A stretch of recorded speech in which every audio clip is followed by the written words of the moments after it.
Oh,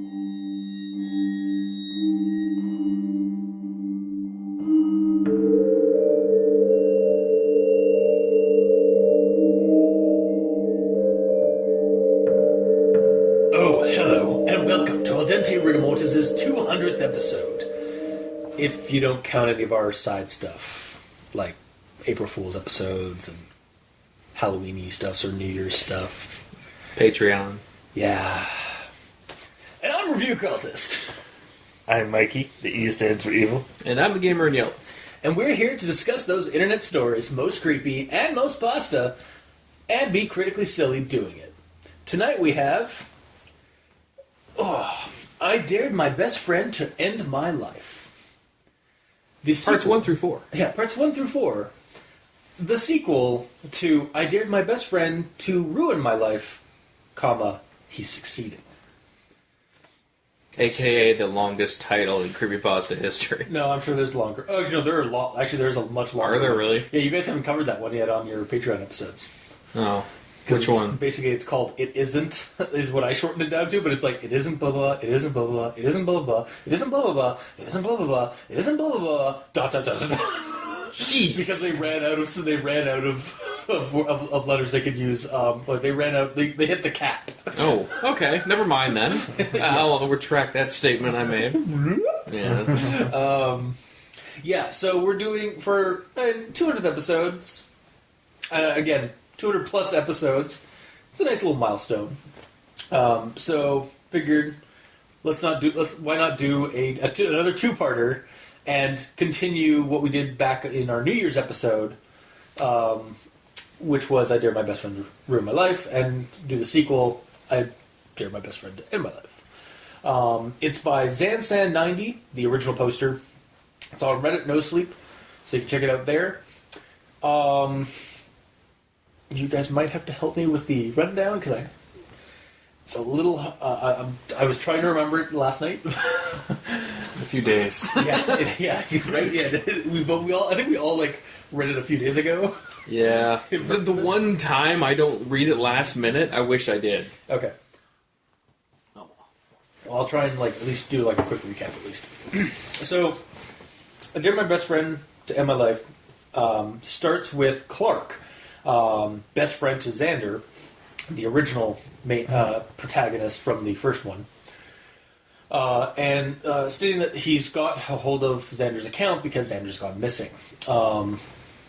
Basically, it's been a little while after the David fucking King gunfight or confrontation in the warehouse. Xander's still on the run because a lot of the charges are still on him, like the ones that they couldn't really...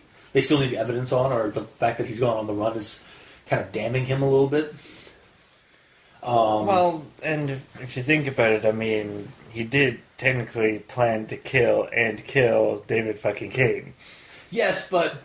Which in itself is illegal. That is premeditated assault. Yeah, but David has been premeditating way longer. So he's counter-meditating. You could say it was preemptive self-defense, but that doesn't work out in court. No.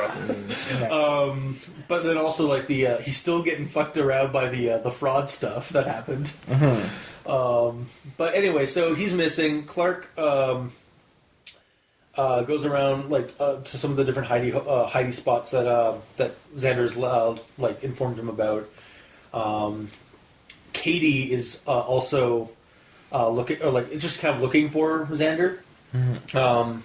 But Clark finds one of the hiding spots that's was most recently visited by Xander, and in fact has his phone there, and that's how Clark was able to actually get a hold of the Reddit system. Is that he didn't log off. But the phone was left there, and he never does that because that's basically a way of getting at him or screwing him over or something like that. Also, the lock password was removed for reasons. Yeah. So rather than go to Hernandez and the cops, he goes to Katie first, who acts a little weird. She has been gone. She has been basically held hostage in a really shitty situation for a year, but she's very calm and almost very distant. And as we find out throughout the story, very methodical and very also very kind of knows what to do in certain situations in terms of the situation at hand. But he leads her to the house, and they go in and they find a bunch of computers and hard drives and folders and stuff like that with some other people that Xander was looking into, police reports and stuff. And so they gather up all that stuff and they start putting it into Clark's car. And I believe it's on the second trip to the house that Clark forgets the phone in the basement where they're after they get everything loaded up, and he goes back in and there's somebody in the house, and he has to escape this giant barrel of this giant Hulk of a man, to basically get out of the house and outrun this guy. And then they go to then they go to... This is in part 2, by the way. Yeah, sorry. Yeah, this is part 2 at this point. I'm trying to follow along. Sorry. No, it's cool. It's cool. Then they go to Clark's mom's place, which is where he's been staying. His mom, lets them in, or keeps them in, or allows them in and some of that, and actually starts helping them too, because she starts kind of going getting involved into this. Well, she's been involved for a while. Well, yeah, but she's actually starting to research stuff to help him out and stuff. She was a lot the Xander's fabrication in the first one of her just not wanting any of this and wanting to protect Clark. She wants to protect Clark, and she's actually helping them as well. So, which I thought was kind of interesting. But the next day they take the files that they have of these people, of these police reports of these people, to Hernandez, and... Oh, something you missed. Oh. They've been constantly getting texts on Xander's phone. Yeah, and might have been... it's either it might be... It's some mysterious person, but it might be the big guy? I'm not entirely sure. Was it ever actually... I don't think it hasn't been explained yet. It hasn't been explained yet. Okay, sorry. All we know is the name is, I think that's how you say it in lead speak, Sibtho?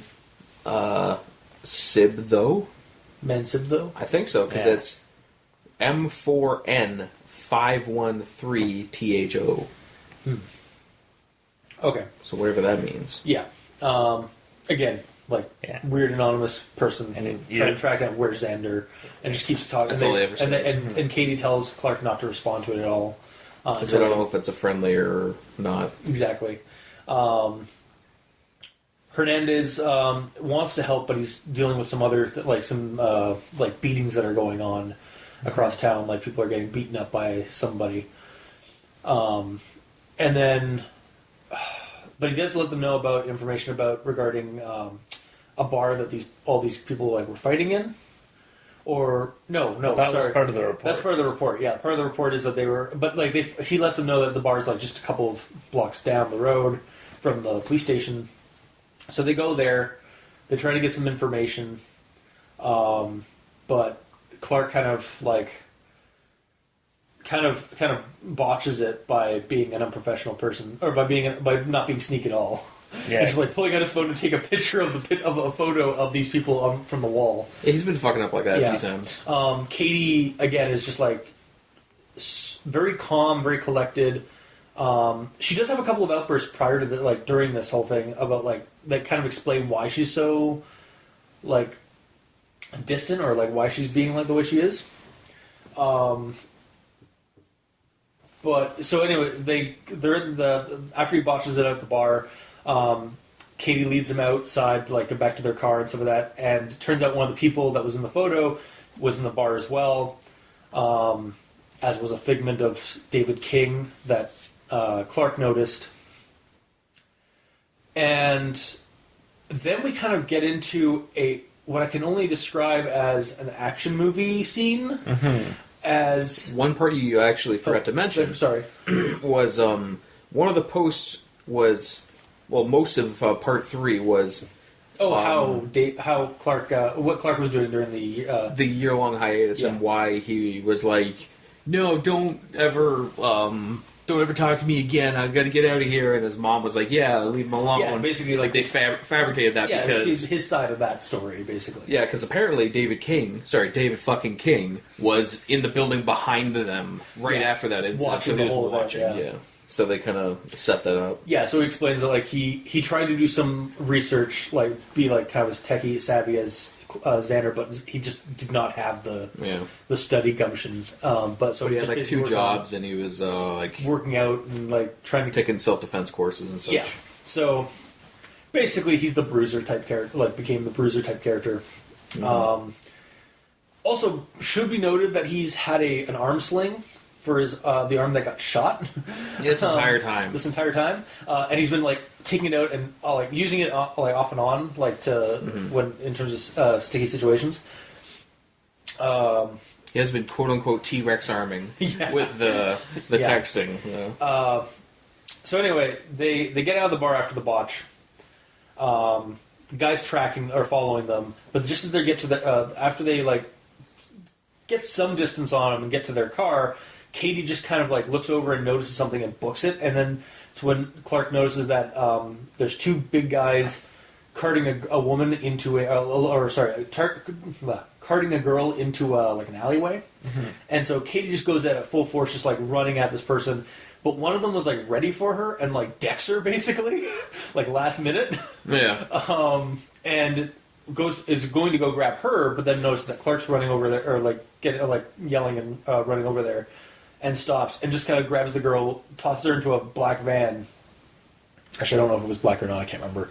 Tosses her into a van. Probably they're bad guys. In the alleyway, and basically just like peels out of the alleyway, and that's when Clark notices that, runs back to his car, gets in, and we basically have a car chase.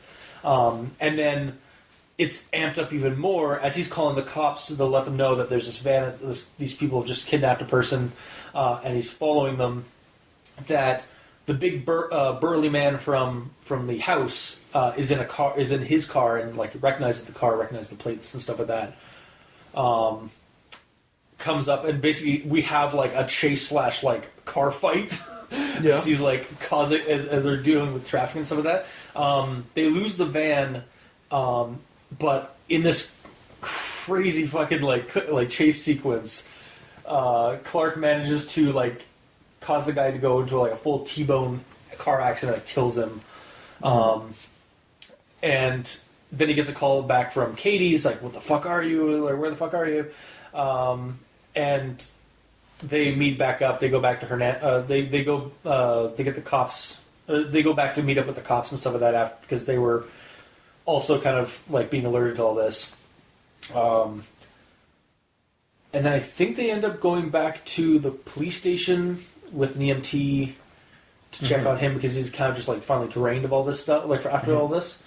And then Hernandez chastises him for getting in, like doing this kind of thing. Yeah, so like, mainly do you guys think you're above the law and shit like that? Primarily because what Hernandez was investigating these beatings, turned out that it seems like Xander has been beating up people, trying to find out who this where this Sophie girl is. The one of the people that they were looking at the bar for.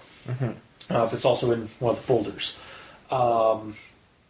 And it seems like she, and then we get a confession from Katie that she's actually been in talk with Xander since basically they went back to his house and like got all the computer stuff. So she's been lying behind his back because Xander and her want Clark not in this anymore, or like they don't want him getting hurt, even though he's pretty deep into this. He's in a hospital bed. Yeah, like he's hurt. He's on. Yeah, exactly. So Clark feels kind of betrayed by like that they're just not trusting him, and like they just want him like kind of protected, and he just like drops them, or like just like fuck y'all, I'm out of here. And just leaves the police station and just runs. And that's the end of... That was parts 1 through 4, basically. So, yeah, we'll touch on parts 5 through 7 next week. But good job on that rundown. Yeah. You didn't miss too much. I was strolling as fast as I could. I don't want it to be like the whole story, but like... No, because we'd be here all day. Yeah. So I have grammar Nazisms. I have actual thoughts. I've compartmentalized each one, so I know which ones, like what part they're in. Yeah. So for my grammar Nazisms, there's not a lot, but there were at least 6 that I found that were like super noticeable. It's a lot more than me. Part 1, the hideout notes told me that the front door is always barricaded. So I had to enter through a window on the 2nd floor, accessed by standing on an old window AC unit. Wow, that is all one sentence with 1 comma. It's a little long, I guess. I have to pull my arm out of my sling in order to climb it. So, for me, actually, wow, I just my brain just farted out the word I'm looking for. Is your problem that I have to take my arm out of my sling isn't connected to when it's talking about the AC? Oh no, I'm actually fine it's with that. too small. No, I was fine with that. No, it's a problem. My problem was actually there's a minor tense issue because he uses had and then have a couple of, twice, or he uses had initially and then goes into I have to. Yeah, it was just a minor tense issue. Also, it depends if he's overall. recalling thinking that he has to take it out. Yeah, I guess honestly, that could be what it is. Yeah. But again, that's very specific. And I said, it was a minor tense issue. Yeah. Honestly, the other issue was just that it was a really long sentence, like that to start off. But that's that one. Part 2. Here's the quote. Thanks. You handled it well back there too. She offered back. Just get rid of that held. I got that one too. It is in dialogue, but that's clearly a spelling issue. Just a missed issue. Or it could easily be fixed by having a comma or something to say she said held and then meant handled and then corrected herself. Also, I could say I could see it being you had handled it well back there. Yeah, that could have been it too. But that held is the issue there.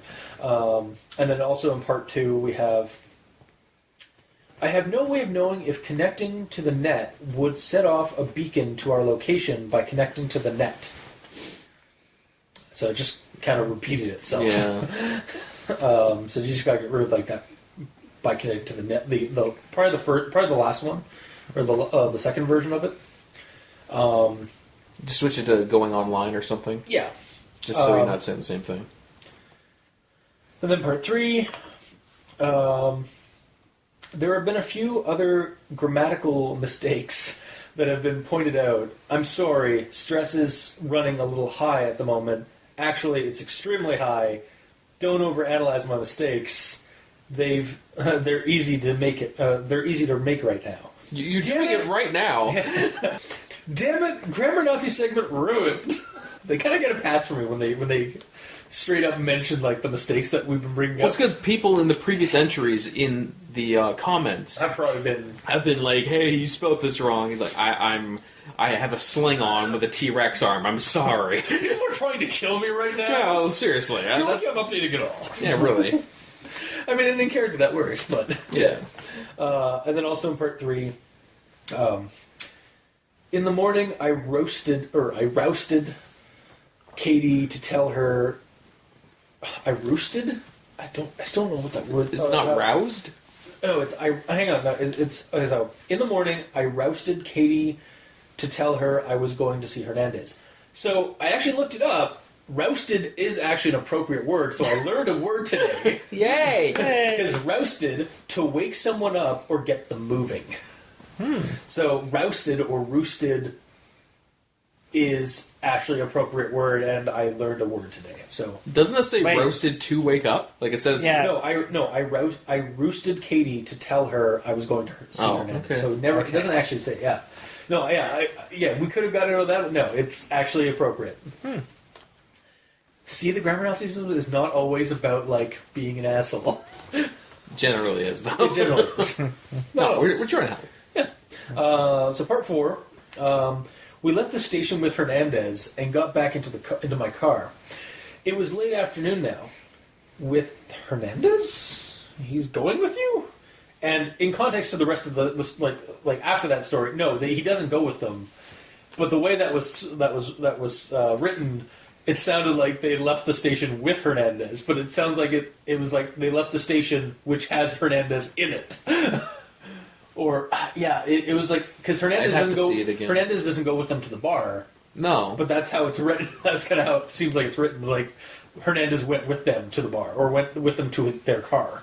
But that he may have. No, he may have went with them to the car to see them off. Okay, then that has to be mentioned. That has to be added in because that was not mentioned in the context of the continuing of that story. Mm-hmm.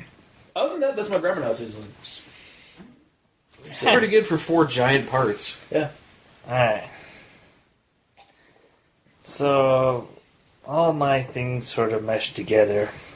So, there's grammar Nazis and thoughts mixed together again. I'm sorry. Categorize, man. Categorize. Should I just do my one grammar Nazi and then you can move sure. Yeah, I think that, yeah. Because the one I have... Because apparently you might as well just do your grammar Nazi as well as your actual thoughts first. Yeah. Mikey, the E truly does stand for evil. Yeah. First the pancakes, now this. How dare you. But, yes. Mine might not even be an actual grammar Nazi. Okay. So I might not have any. But, it's just when I read it, it seemed weird.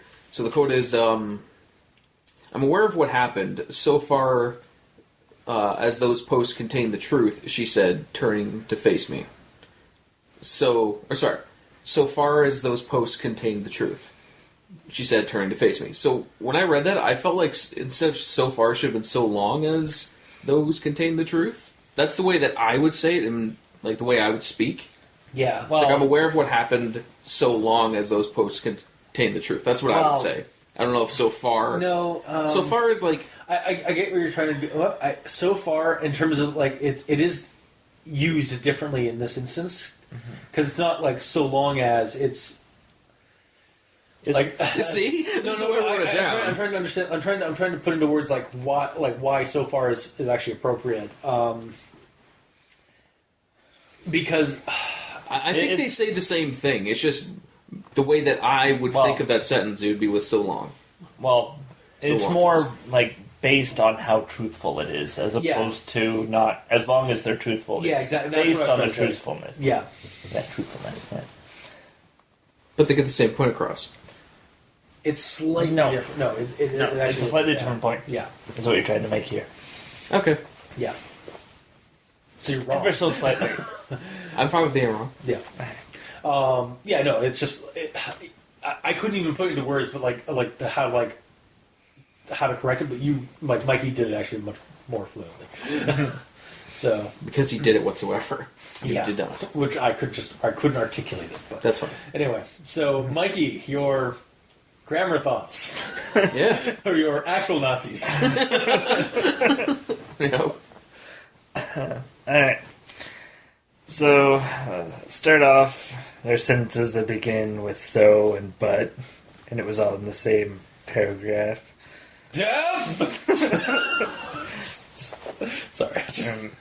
Quote here is, so, he is definitely not out of the woods yet, legally speaking, but even those new developments aren't a reason for him to go completely under the radar, especially from me. So, the so and the but are beginning of sentences. Yeah, but they're fine in this part. Yeah, but it's still starting sentences. You are all right. Putting you in the nitpick corner here, or the nitpick nook. Yeah. Right. Is it dialogue though, or is it him narrating? It's him narrating. Oh, well then that's inexcusable. Yep. Death. Alright. Because even with a T-Rex arm, he had to think, I have to start this with so. Alright. Anyway. Alright. So this is actually thoughts, I'll save that for later. This is at the end of part 1. So, Xander's phone was still logged into Reddit, which is how I'm here on this account. And I'm thinking to myself, he's writing it all on a cell phone. That's how the original one was. Oh, no, the original one was like, he wrote it and then like we assumed that he just posted it afterward, yeah. And honestly, and I'll actually tie this into the part 3 with him explaining, the grammatical mistakes that you were talking about. Yeah. Honestly, I was expecting a lot more autocorrect issues. Yeah. Yeah. If it was... Yeah, because I fucking hate autocorrect. Yeah, but if he watches what he's typing, because he does this all the time, they'd be like, oh, no, that said but, like the wrong kind of but, so I just backspace that and fix it. Yeah. Yeah, I mean... As long as he's diligent. Yeah, I mean, there's a lot of text. Yeah. Yes. I'm saying we did not find a lot of spelling mistakes. His thumbs would be, like, beefy as hell from typing all this. Well, it was just one thumb, because he said he was T-Rexing as well. Yeah. So holding it with one and then typing with the other? I don't know. Yeah. It is pretty amazing that, like, he's... Like, and maybe he has, like, maybe it's, like, a larger phone, like, it's a smartphone kind of thing, so maybe... It's smaller than the one I have here. It's a Galaxy S4. Right, yeah, he did say, like, specifically what it was. So, okay. Fair enough. He's holding it with his good hand, with the one good thumb. And again, that's still, like, that's pretty incredible. That's that he sling, so he's like this. Like, was he there for, like, he must have been, like typing for, at least a couple of hours, just on his phone. Yeah. Well, there was a lull in whatever hectic thing was going on. Jesus. Mm-hmm. Mm-hmm. He just texts so much that it's just like... There's, like, steam coming off the phone. Yeah, clearly. Yeah. Alright, so onwards to part 2. So, continuing talking about this phone. Okay. So, I'll have the quote here. I drove her there, and we were there in an hour. On the way, we charged the phone in my car. It reached 100% before we arrived. She asked me to keep it unplugged and not use it until it got to 45%.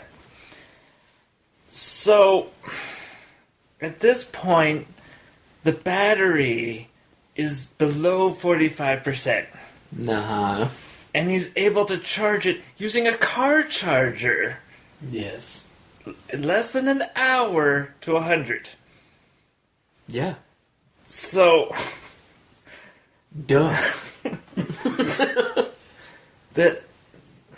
There's a couple things at play here. Uh-huh. Which I will smash into the ground in a second, so continue. Number 1, Uh-huh. Galaxy S4s don't have fast charging. Okay. Number 2, the battery could be on its last legs, in which case it's charging faster than it should because it's not holding a charge very well. Which is what I was about to say. So if it has actually like 20% of its normal capacity, and that's its 100%. Yeah. I mean, I feel like... when you were saying that, I was like, I feel like my phone has charged, like, in a fairly quick time in my car. But I can't... Like, I don't know 100%, but I feel like I have charged my one of my iPhones in my car, like, on the drive somewhere, like, because it was fairly low. Like, but again, I can't recall if that was actually the case, but I feel like that is. Well, and it's a slow charge anyway. Okay. So, it's the whole... It took less than an hour. It's like, Well, here's the thing they don't mention. Mm-hmm. The actual drive at normal speeds would take 3 hours. But they were going so fast and just, like, hammering the pedal to the metal that, like, the car is, like, putting out so much energy that the cord is, like, beet red. It's, like, overheating and it's supercharging the phone. that doesn't work. I know. All right. Move right along. So, Anyway. the science is there. And Yeah, just explain the science. Anyway, and it sort of confused me as to why she asked to leave it unplugged until it got to 45%. Well, no, Yeah, but until it later. explains. Oh, yeah, that's what I noticed too. Like, there's a couple things in the story that I noticed that were like, okay, I got some notes here about this, and then like later on, I was like, thanks for those notes. I liked it though because Yeah, no. it kept you in the mindset of Clark, where he's like, why? Exactly. Yeah. Yeah. All right, so here's the quote. While we were talking, Xander's phone had reached 45%, so Katie informed me why she had me charge the phone and let it run down. The phone had taken 3 hours to reach that battery percentage, which meant Xander had a 3-hour head start since I'd found the phone. I have to admit, I'm impressed with her methodology. That is false. Okay. Why? A, the phone wasn't plugged in when they found it, and there's no guarantee that it was at 100% when Xander left it there. That is true. Like, So Like they have a window of, he's potentially 3 hours ahead, but he could be a lot less. Yeah. It depends if they know that he is like he uses his phone so much as like, oh, it's at 90%, I gotta plug it in. You know. It depends on how he is, I guess. I don't know. But yeah, Also- that is a good point because it could be at 50% before he dropped it. exactly. Yeah. So he could have been like gone like Like he just 20 left. minutes. Yeah. Yeah.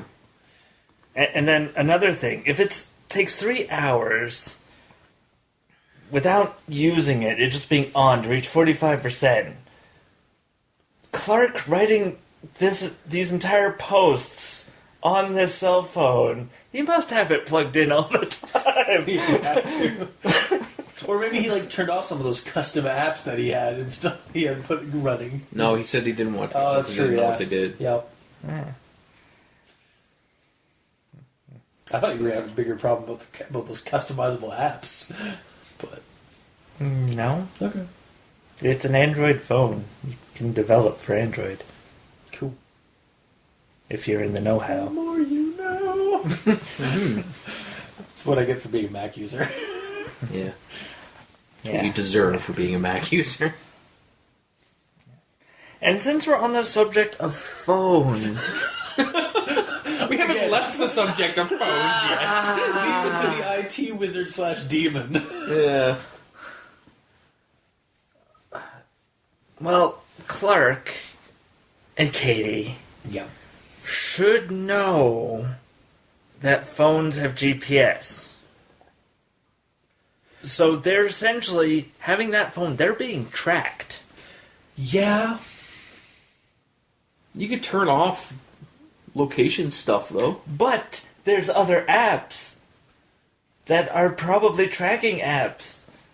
Don't you need location turned on? Unless they're this is Xander we're talking about. Xander was all about keeping his stuff like off the grid and stuff. So he probably one of those apps is probably like dampening the phone's like signal. But here's the thing: when they found the phone, the password lock was gone. Yeah, that is really weird. So to me, yeah. I'm assuming someone Left it there and they just haven't and someone realized messed it. with his phone. I'm wondering if like they just don't realize it yet that they're being fucked. Yeah, Yeah. it's a good recommendation. Yes, yes. And another thing about phones. They're still in part 2 or part 3. This Part is one. still part 2. There's another sentence that begins with but I'm going to leave it because we've already done a sentence that begins with but. Yep, butt sentences. Right there. This is still grammar Nazis. Jesus. Technically. Sorry, grammar thoughts. Alright. Those actual Nazis, actually.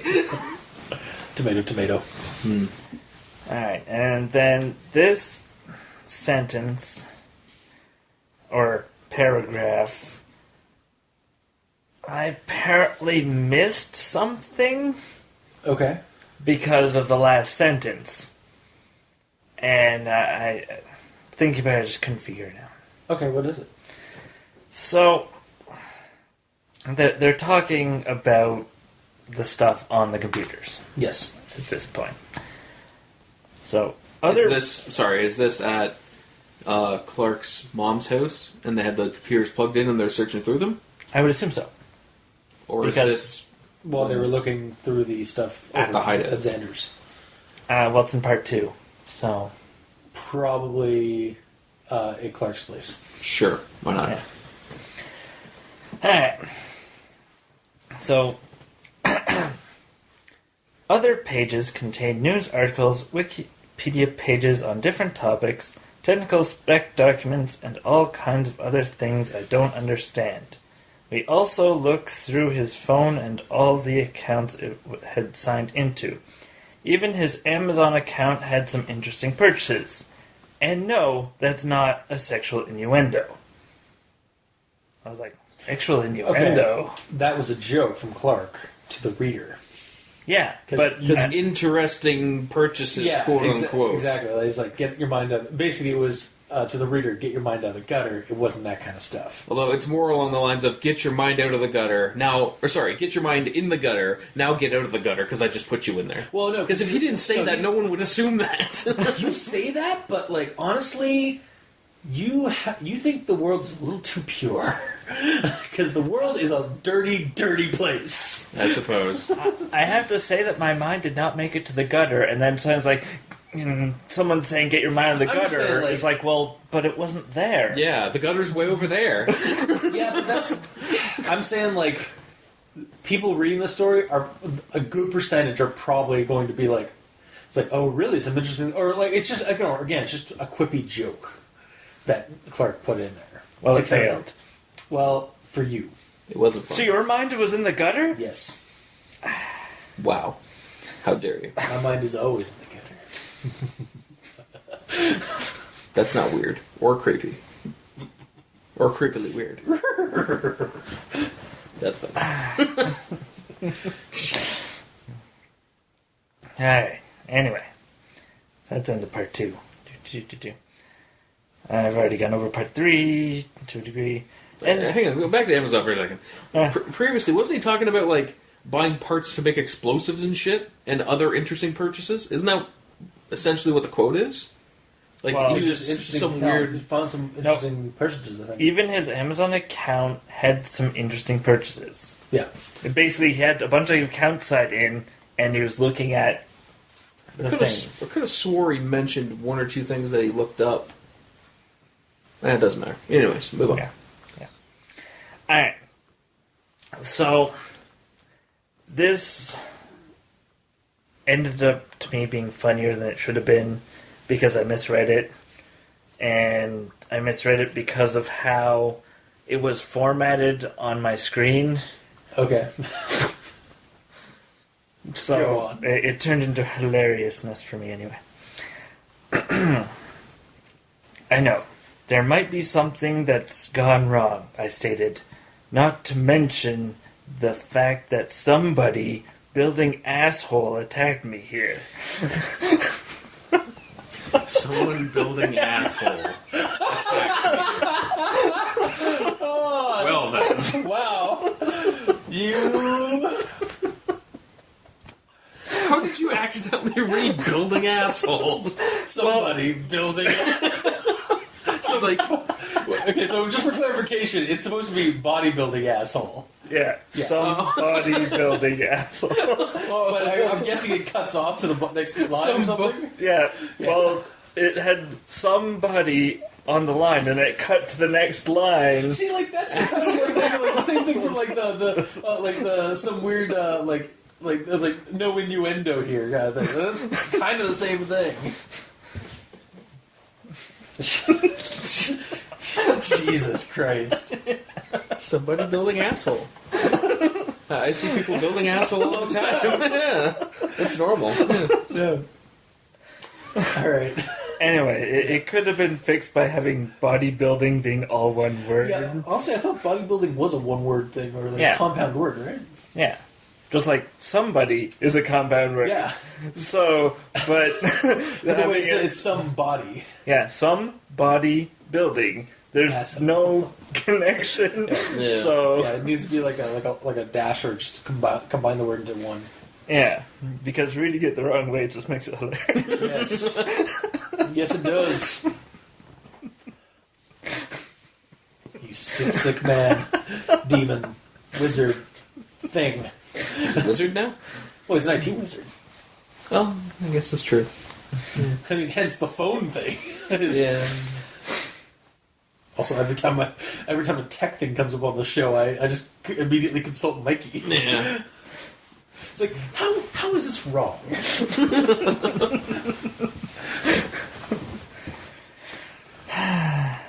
Alright. So, part 4. We're at the bar, and they're talking to the bartender. Yeah. And the bartender... Speaking of sexual innuendos. Oh, yeah. Yeah. Well...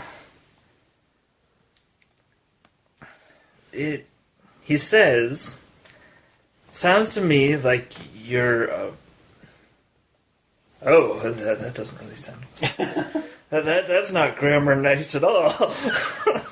Although it's dialogue, but man...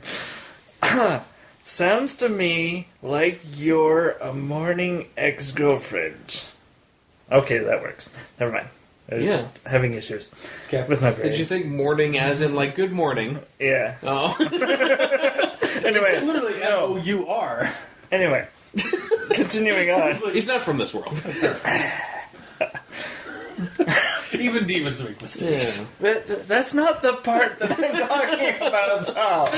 Then why'd you even mention it? Because I'm still reading the code. I'm halfway through here. Alright, I apologize. Continue, good sir. I don't apologize, but please continue.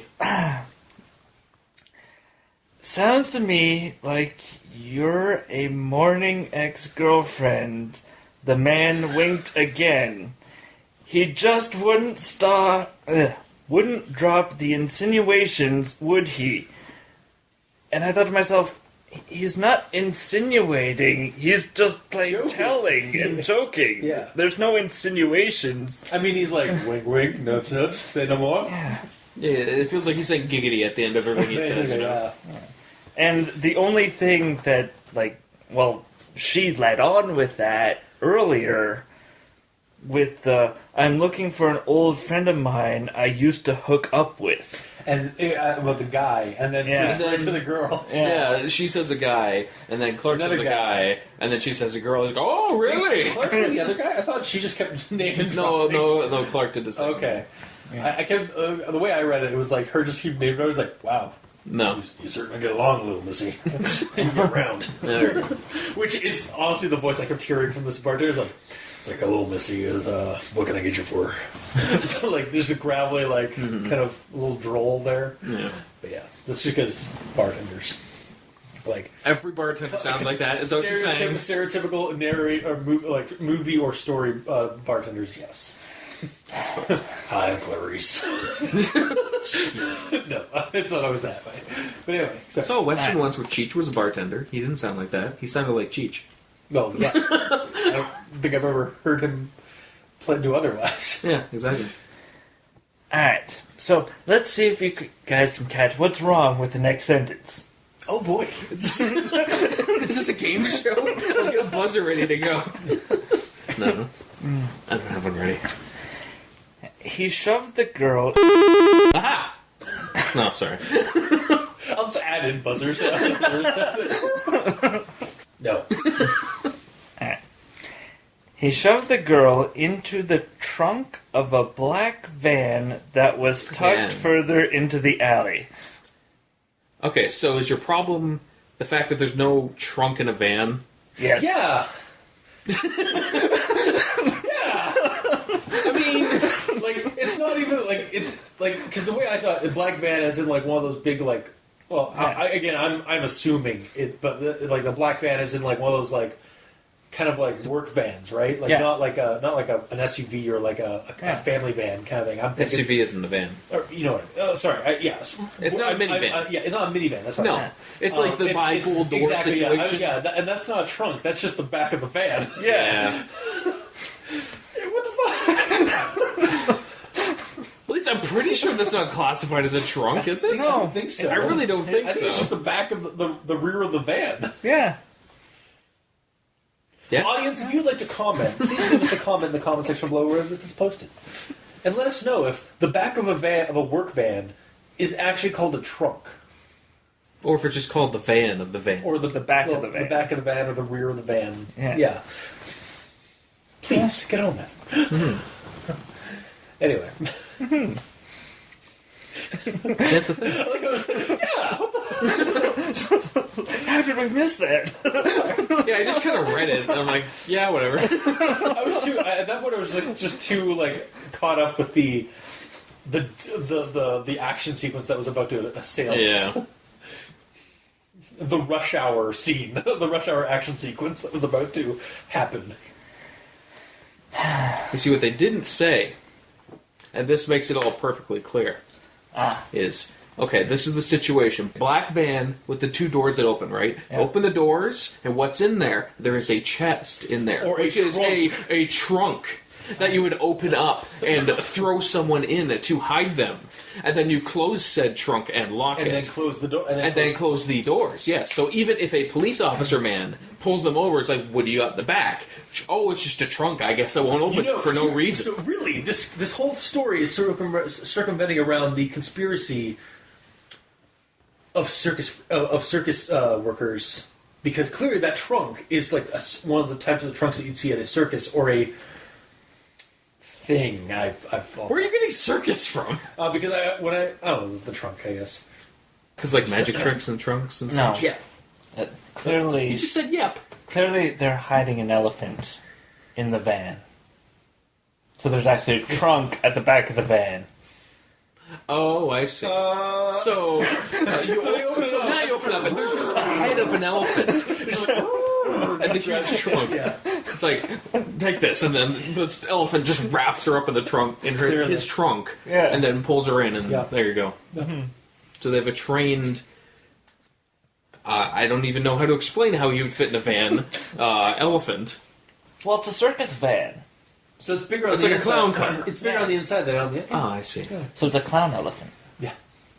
I apologize for this tangent that I brought up because of the circus thing. Continue on. Yeah.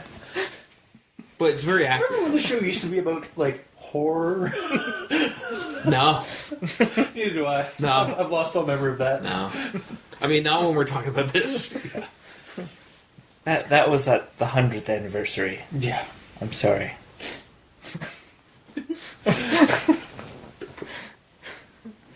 Alright. The next one that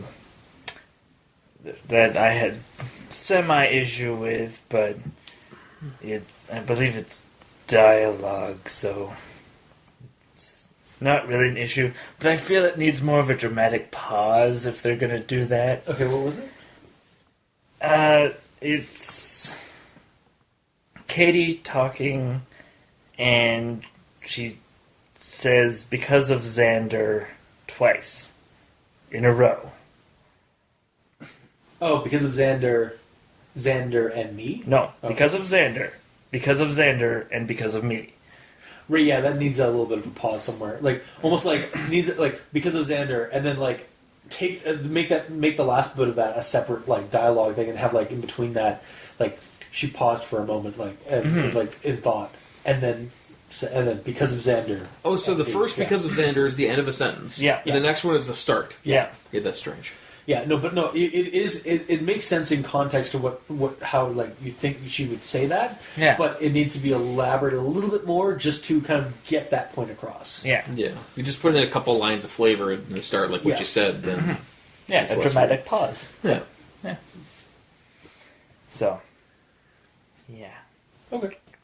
Or like, angrily she continues, or Yeah. something, you know. Or it's like, or just in brackets between those, like pause for effect, and then no. Yeah, no.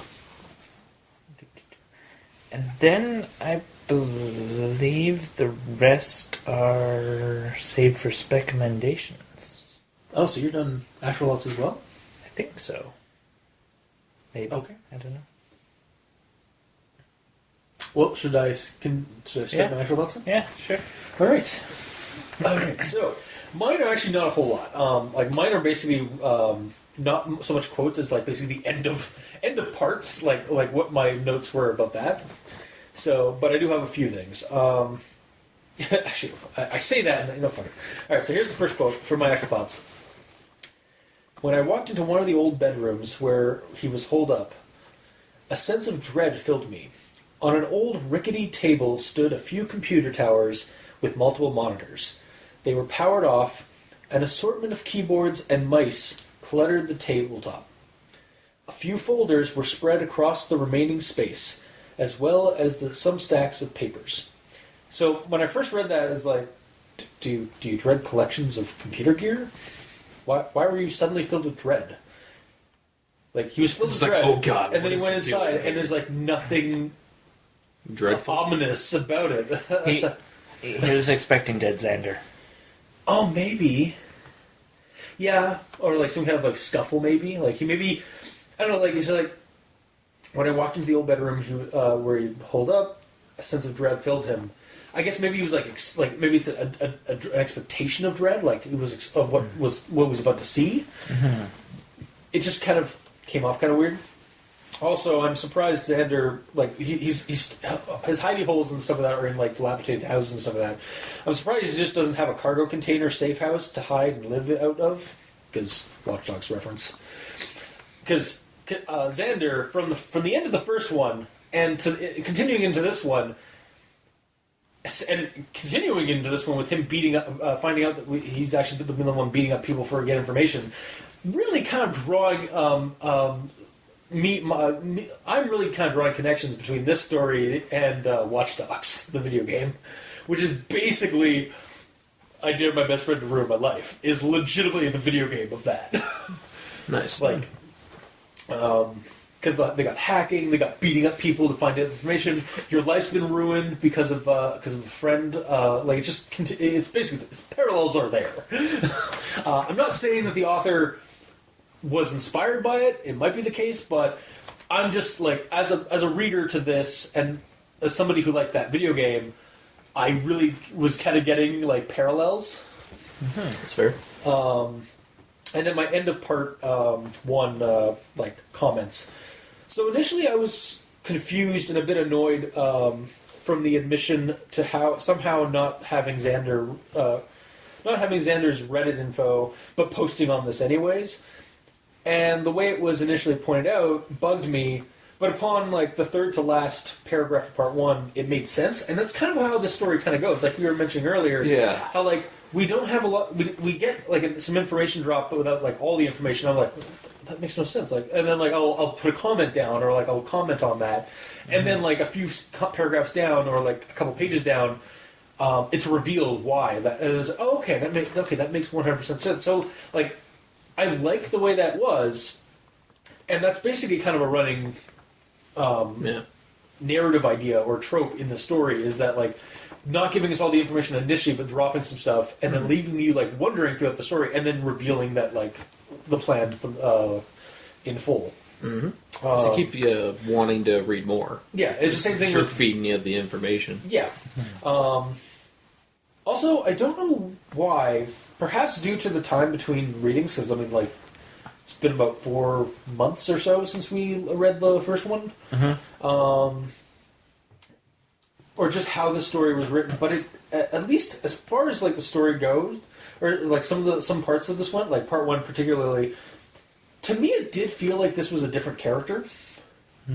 It didn't feel like Xander from the previous one. It felt more like it actually did feel like a separate person. Like Clark was actually typing this stuff up, and I don't know if that's just like because he said hi, I'm Clark. No. It's not that. It felt like I think I can't remember if the first one did like as like kind of break up the story as much as Clark did, because like Clark had a lot more like kind of like breaks between paragraphs and stuff like that.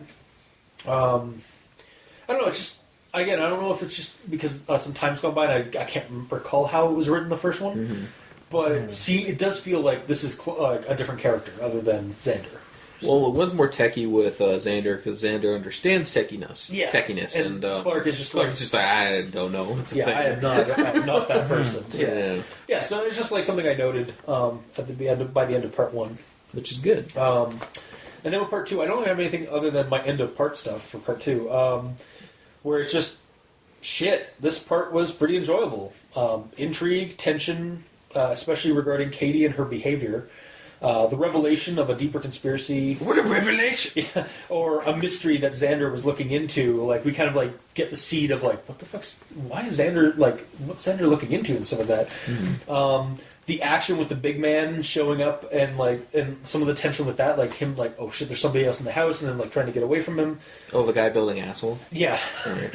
and even some little touches of humor sprinkled here and there. Like, when they go to when they go to Clark's mom's place. And she's like, all right, let's get this done. And then, like, would you like kind of like almost like, would you like some cookies with your conspiratorial research? Keep your slang on. Okay, Mom. Exactly. Yeah, it was Rawr, I'm a it was T-Rex. there was little bits of humor throughout the story, and it's all in other parts of the story, like where it's just sprinkled in. It's just like that's a nice touch, like a little like lightheartedness to contrast some of the darker stuff that's going on.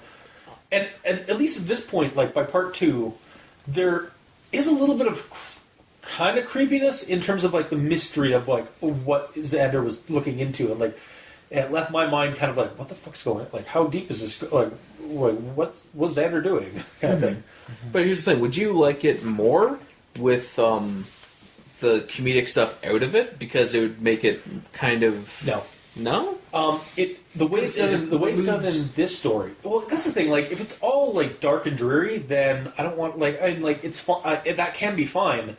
But the way it's done in this story, like the lightheartedness, some of the little light parts, it adds more character to the story and makes it a little bit more enjoyable on that level. Like, and then it does help contrast to like the darker stuff that's going on, because then we get like a couple of paragraphs of like some dark stuff or some like seriousness, but then we have some lightheartedness. So it's like it's all about contrasting. It's all about moderating like the tones. Mm-hmm. And I felt personally that this story. At least until the full-blown like action movie thing happened in part 3 and 4. Actually, I think in part 4 mostly. Mm-hmm. It was done. There was enough. There was just a few bits, like not a whole lot. It didn't like kick me out of it or anything like that. It actually kind of helped me love the characters more. Like and again, Clark was my favorite character in the first one. And now he's the main character. And he's not like it's not that he's like secretly a bad guy in this one or anything like that. He's actually a good guy in this. Or is he? We haven't finished reading. Yeah, we haven't finished yet. And then I was actually initially very distrusting of Katie's behavior in the story. Because I was like, she's totally in on it. She's like, she's going to be a villain or something like that. But then, like, she has those outbursts of like how like people are treating her after like the whole situation. Like, yes, I was like kidnapped. I was held hostage for a year and some of that. And like, it made sense like why she was acting so distant of that. Because like a year is a long time to be like in some like that kind of captivity. Yeah. Mm-hmm. But she's a lot stronger for it. Like she's a lot stronger person. Like. I guess she was learning from her captors or something like that, or like she's learning how to survive, like while she was there, or like even like in the months or the time between the first story and this one. Mm-hmm. Yeah, like she's a very like her character's a lot deeper in like is explored a lot more than just being Princess the captured girlfriend in the first one. Yeah, she was essentially just Princess Peach. Which I really enjoyed, like the deeper character, like these characters. Like again, between like the lighthearted like little like quips like that, like put your sling on thing, or like Hernandez talking is like, it's like, how do you guys always end up getting into this? It's like it turned into like it kind of has the same kind of like likability that you kind of get from like some buddy cop movies or something like that. The mayor's all on my ass, all that. Exactly, like that. So yeah, like the characters in this one feel a lot more fleshed out. Yeah, and I really enjoyed that part of it. And then we go into part 3, which I have a quote on. This is was part 3 the ketchup one? Yeah, this is the ketchup one. I like ketchup, or at least the partial ketchup one, because like it was like part ketchup, and then they went to Hernandez's. Yeah. So, unfortunately, he's not always dead to me. Sometimes I see him when I'm out and about. Just glimpses of his face in a crowd or around a corner. Scares me shitless. I think I have some PTSD or something. Or he's some inhuman supernatural monster capable of cloning himself. Or not. He could be. It's just like, yeah, it's like, it's like what my heart wants is like for David to actually turn out like for this gritty realistic like horror story or this gritty realistic thriller to actually have a little seed of supernatural thing by having David not be dead but actually be some inhuman like being that resurrects. Like they track down where the van goes, and it's a secret science laboratory, and David's just sitting there typing on a computer, and there's like a clone tank with a David in there. It's like fucking Albert Wesker from like Resident Evil.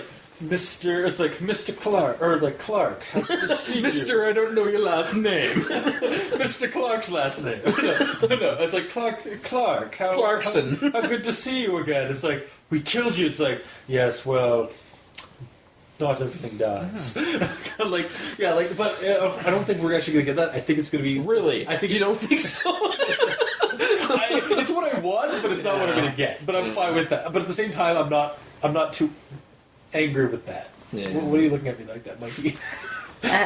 And what did you think of the Jackson revelation? I was about to get to that. It's right here. It's the next quote I have. They wore coroner jackets and were carrying folded up body bags. One I didn't know. The other one I did. It was Jackson, our old roommate. Oh my god! That means nothing. He was in on it the whole time! Jackson is back in the crosshairs! No. I mean, just... He got a job as a coroner to help just transporting the bodies. He's there with the police. He literally is. I'm sorry? I'm sorry. I until his name is cleared, he is on the... He is guilty until proven innocent. Exactly. In this story. Yeah. He's actually there to take David fucking King's body and resurrect him. Yes. Oh, okay. Yeah, totally. I'm sure that's how it's going to go. Watching next week, he's like, wow, that's actually how it went. What the fuck? Yeah. Turned out he was wearing a bulletproof vest. Yeah. No, he was riddled with bullets. Like he was in the chest. Like the way he described Clark describes him like on his point of view because he was still in the room when the police and them showed up, and like the way like he was just like blood was like seeping onto the floor. He was just like scrubbed down. Like yeah, he was riddled with bullets. I don't know. He could have been wearing some packages of ketchup over the body armor. Maybe. Or it's the situation with the whole secret science laboratory, and that was just a clone of him. Yeah. Yeah. Which makes a lot more sense, honestly. So, with my end of part 3 comment, I like the addition of context or perspective from Clark's point of view with regards to like what happened in that year from the first one. Mm-hmm. Like we do get a little bit more. In the first one, we're like, "Oh right, Clark's not in this anymore." Then all of a sudden, he's like, "Bam! I'm here. What's up?" Yeah, and we actually explain. It's not like yeah. He I know Xander made me look like a badass, but like shit, I was like scared shitless waiting on the rafters. Yeah, I like that they did that. Yeah, they like humanized him more. Yeah, in a way that was rather. It was like it wasn't the full thing. It wasn't the full like part. Like we got more content of the present day in this, so it was like just like half it, I think. Yeah, but it was like to the point, but also like elaborated on a little bit more. So it was like a nice balance of like short and sweet, but also kind of flourished a little bit. Yeah. And putting crosshairs back on Jackson as someone on Team David. I also like the seeing David everywhere angle. Like it's likely going to just be a red herring. Like he is just like suffering like PTSD or like some kind of like anxiety, like paranoia. Or there's 10 clones of David around town. Well, because again, like later on, like he sees. I actually bring it up in like part 4. He does see does see David in the bar for like a split second. Yeah. So it's like, and David is likely just straight up dead, and but that's what he wants. There's no believe. But for me, like I want there to be some kind of like weird little like alternate version of this where they're actually fighting a revenant of some kind, or like some lich. David's actually a lich with a phylactery, so he never truly dies. Yeah. Yeah, so It that's. could be revealed that that's the I situation. swear to God, by if the that end. is it, I It will was like. supernatural in the last episode. Yeah. But yeah, that's my end of part 3, and then we go into part 4, and actually goes into into that one part where he sees him in the bar. Yeah, where he saw him for a half second. He thought he saw David King sitting in a booth, staring at him. I closed my eyes and breathed deeply. Katie noticed and waited for me. She gave me a questioning look, but I shook my head. Thankfully, she didn't persist. But did David King disappear? Because it actually doesn't say. The David King clone conspiracy continues. Yeah, see, there you go. Because he never, it's like, he doesn't, he doesn't closes say- his eyes and breathes deeply, but he never says that he vanished, when he opened his eyes, it was gone. Or it was some other dude. Yeah, exactly. Yeah. So, anyway. And then the, so this is the part with, when they're in the car, the car chase. In the ultimate scenario of bad luck, the phone bounced and hit my arm. My arm hit the end call button, and the phone slid to the passenger side footwell. Just perfect. And now we enter the action pasta side of this Reddit NoSleep thriller. Yeah. And honestly, it starts up a little bit more than that. But like, yeah, this is definitely the more actiony side of a thriller in this creepypasta, in this NoSleep pasta. And then this is when he's dealing with the guy who's trying to cause an accident, basically like crashing into him. Yeah. So who the hell tries to create a car accident while in city traffic? An action movie antagonist or mook. Yeah, someone trying to kill you Yeah. and stop you from getting to the van. It's like, congratulations, Clark, you're now the hero of an action movie, of an action thriller. And then the end of this, when it's revealed that like Xander and Katie have been working in cahoots and some of that, and trying to get Clark out of the out of danger and some of that. Xander doesn't want you mixed up in this, Katie admitted. A little late for that. It's like, literally, like, have you seen the last 4 parts? She, like, directly put him into this. Yeah. Like, for example, her storming off to attack the random street thugs, that doesn't get Clark involved in this? Yeah, exactly. You know? I understand why she did that, but, you know, So she's purposefully putting him in the line of fire here. yeah. So my end of part 4 stuff could probably be my recommendation stuff. What? He just slowly turns and looks at me with his... He does that sometimes. He just like creepily like. I think he needs to say something. Yes. Back to your clone theory. Yes. Please do. That girl being pulled away by those guys. What if that's a clone of Katie? Dun dun dun! What a revelation! What a revelation! Yeah. It could be another Katie. Mm-hmm. What if maybe that's why Katie's so like distant? So she's actually not the normal, the original Katie. She's actually. They never actually saved her. It was just a decoy. Yeah, they took a clone. Wow. Just. Wait, I mean, cloning technology is legit. Hang on a second. It is in Bear this. with me here, because there were 3 guys and a girl, right? In those police folders. 2 guys and a girl, I believe. Was it 2 guys and a girl? Yeah, Yeah. for sure. Because there's Jim, or there's the guy who got killed, who got shot by. I have Who got shot by David at the beginning. Like that was his accomplice. He gets Here are the 3: Sophie Atchison, Jack Hemsley, and Craig Munson. Yeah. Okay, so Jack Hemsley was the one that got shot in the by David. And I'm assuming Craig or Craig or whatever the fuck his Is name the- is, the huge dude. Yeah, it's a huge dude. Then who are the other guys? Yeah, if not clones of Jack or Jackson, maybe is one of them. Well, there are 5 people in the picture, right? That's true. Yeah, there are 5, Yeah. and they don't know the others. And if it was Jackson, they would have noticed. Yeah. Yeah. All right, so so we've got Jackson, or the other guy's dead. One of them's dead. The other one's dead now. Yeah, actually, yeah. So now we're Just down Sophie. to we've got Sophie, and then there's two Possibly other two other ones? people Yeah. there, right? Mm-hmm. So plus there's also the two guys that were throwing people into the van, or the girl into the van. There's two people there. Yeah, because that wasn't the big dude. Yeah, that wasn't the big dude. And there's the guy who was chasing, who was following them out of the bar. Wasn't that the big dude? No, that wasn't the big dude. No. Who was that? That was another character. The guy from the picture. Yeah, another person. Oh, from they the never picture. got his name? Yeah. No. Ah. They just smashed him. So So there's Like at kicking his legs least up. yeah, two other people?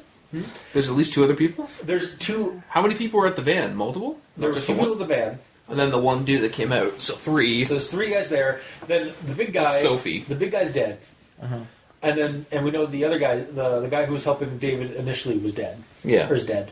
And then there's Sophie. So there's currently three guys and Sophie Yes. That we know of. that we know of. Yes. So there's a deeper conspiracy kind of going into this, whether it be a clone conspiracy or like an actual like other conspiracy that I have in my notes, but I think I'll save it for our recommendation stuff. One thing I would like to put out yes, I would like to address this because of part 4. I consider the story a thriller in that it does have it has like suspense and like an intrigue of like a mystery, and there is some dark tones in it that would kind of lend it to a horror story, but the action is definitely inserting more and thus making it more of a thriller than a horror story. But I don't mind that at all. Yes, it doesn't mean it's a bad thing. It's just No. it's not creepy. It's not creepy. Would you say that the There's first story implica- was creepier? Yes. Yeah. But I'd say the creepiness in the story is more implications of what's going on. Like, I'll mention it more heavily in my final notes, but I feel like this is going to end up having like a deeper like human trafficking kind of angle that maybe Xander was a part of, and like it'll tie into that online place that we always scoff at, that in fiction, the deep web, the dark web. I mean, it hasn't been mentioned yet, but come on, it's coming. At some point in the story, we're going to get that mentioned. Probably. But yeah, right now. That's my thoughts on parts 1 through 4 until we get into final thoughts and recommendation stuff. So, Oh, on to me, right. yeah. Okay, well, a couple of those I checked off when we were talking about it. But, let's see. So, actually, I forgot to mention this. Back with the whole battery percentage, 45% situation. So it was 45% when he picked it up? Yes. Or Yeah. was it when he got there? When he to picked her it up. house? When he picked it up initially, it was at 45%. Before he did all the typing in it, because it sounded like Yeah. he typed in it for 20 minutes. Yeah. So I didn't know if that messed with it. Okay. Well, he played with it and just to make sure it was Xander's phone. Didn't he also... No, I thought while he was there, he started typing into Reddit. I don't No. think so. Like he mentioned that after, like he mentioned that he's been typing these stuff when there's a lull. So like not while this stuff's been going on, or he's been like writing off and on like in like Notepad or something. Yeah, because every so often it's like, and this is why I started writing. Da-da-da. Yeah, but in the first one, he doesn't do that. I don't think. Oh no, yeah, actually I think it is mentioned that he did post something like, "Hey, yeah, so I'm here." That doesn't make It really Yeah. sounded like the entire first entry was, this is what happened, and then I got the phone and I typed up what happened. Here you go. yeah. Like, as he's in the hideout. That's what I envisioned anyways. Maybe. Yeah, because I do remember him saying like that he typed up some stuff and posted it like right off the get go. Mm-hmm. But then part 1 also doesn't end with like doesn't part 1 have like Katie like getting involved as well, or is that part No. 2? Part 1 is just, where Right, are you, Xander? What's going on? Right, that's what. Yeah, so yeah, part 1. Sorry, yeah, part 1 is when he posts it and then goes over, and then after that goes to Katie and stuff like that. Okay, so yeah, he did post the part 1 when as soon as he grabbed the phone and stuff like that. That's what I thought too. All right, now this part I was really kind of confused why this happened. This is after they're at Clark's mom's house, Okay. and they're going through all the stuff, and then they pass out, and Clark wakes up first. He says, "I've woken up now and kept writing this while Katie sleeps. In what must be the most uncomfortable position in the world, she slumped over the back of the couch, legs hanging along the back, and face in the seat cushion. So isn't that like... this is a visual joke, but isn't that like... I envisioned this. See, the way I envisioned it, I envisioned that. I actually envisioned that a little bit more on an angle. Like her face is like. On, so again, it's in the seat cushion. The audience isn't going to really notice. Yeah. I got to try and visualize this. You'll just do a dramatic drawing of it. Yeah, I'll just have a dramatic drawing of you just doing it, or me doing it in the title card. But yeah, like basically her head is here, and then her like body's just like on top, like crawling up the. So it's like slumped over the back. Yeah. Well, yeah, no, her leg is up on, like, one of her legs is up on the top of the edge there. Okay, but regardless, why? I think to, like, again, it's one of those, like, little silly things that was put into the story that's, like, I enjoyed because it was lightening the mood a little bit before we get into the darker stuff. And it's just, like, she's just so tired. She's just like slumped. So tired, exhausted. Because I imagined it like that. I envisioned like she was just like walking up to the back of the couch and someone came up behind her, like probably David, just hit her with a blackjack and knocked her out or something. Or the way I saw it was just she was so exhausted. She just like bumped into the couch. Just okay, I'm down. I might as well go to bed now. And that's the part where Clone Katie is put in. Oh yeah. Yeah. Mm-hmm. Totally. Yep. It's factual. It actually happened. The clone conspiracy continues. Indeed, as it should. Okay, then the only other thing I have to really talk about here is when they're sitting down talking to Hernandez, and he's like, okay, I'll tell you guys, like, not a word of this leaves us, he says in a whisper, taking a casual glance around. Got it? And then Clark's like, Hernandez, of course, I said. You can trust us. And then you go and tell the entire internet what he said word for word. Yeah. You cannot trust Clark. Hernandez, get in my office now. Yeah. Would you kindly explain this? That's turn his monitor around. It's like I've heard that like that kind of scenario happened actually with Delta Green stuff. Yeah. Where it's like why Delta Green agents don't get Tumblr. It's like comes into your office like it's like Alphonse or like whatever the your cell manager is just like, could you explain this? And this, and just going down like it's like doing selfies with the elder things, and like the corpse of the body.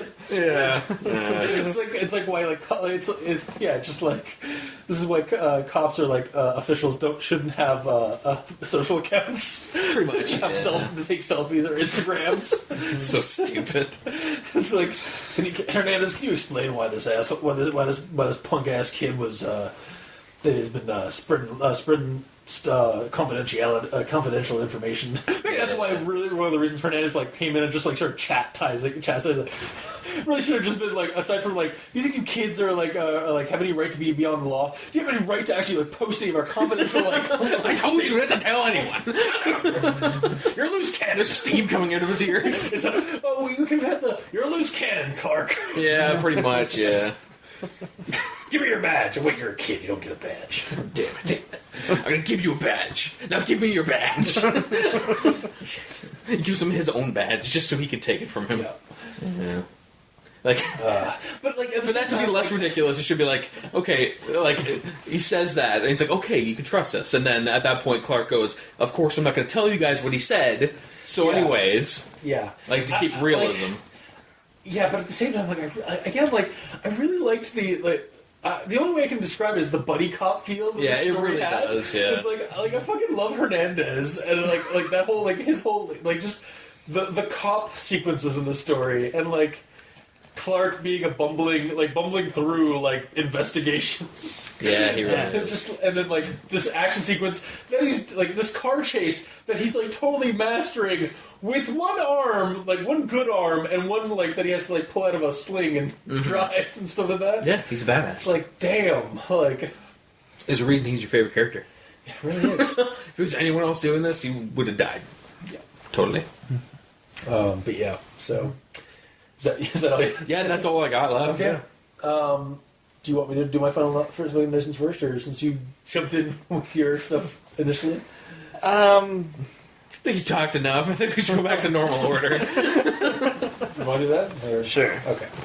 So, like I said, like my end of part 4 is really probably more of my recommendation stuff here. So, I sort of saw this escalation coming. At least the parts regarding the deeper conspiracy.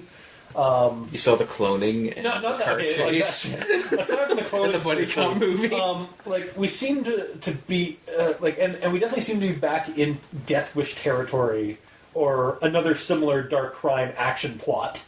And honestly, while the creeps are scant, like practically non-existent, or at least the creeps are more like subdued, like in the mystery of the conspiracy, and like a little bit more like on the back burner, and like they're kind of implied creepiness, like with like again girls being taken into vans, and like this deep like there's more people that like David was connected to and stuff. Yeah, but again, like That's kind of more the creepiness angle, but it's not really in the lines of the story. yeah. The reading is entertaining in this story, honestly, to me. Like, the rule of escalation is a little bigger than I would have thought. Like, what with car chases and, like, honestly, like, as soon as, like, Katie, like, got hit by the thing and, like, Clark's running over, I instantly had, like... You heard the music? I instantly heard, Yeah. like high-end, like, or, like, high-paced, like, action music playing as, like, Clark's running into his car and, like... like, something I'd hear from, like, Rush Hour or, like, from... an action movie. I'm visualizing a movie of somebody running down a street and like some like beat, like really fast paced beat going in behind him. I can't visualize. Probably Lethal Weapon because he runs after everything. You know what? Yeah, it's like Lethal Weapon. Yeah. But also like kind of Death Wish because like of the way like it has a little bit of rooted in crime like fiction in this. Yeah. And like the whole vigilante angle with like what seems to be what Xander's doing is he's beating up people trying to find the truth. Mm-hmm. I'm very intrigued to see where this goes in the next 3 segments. Though I feel like it could go down a very dark and gritty path. Like with I'm kind of expecting, especially with regards to the people who are kidnapping the girl.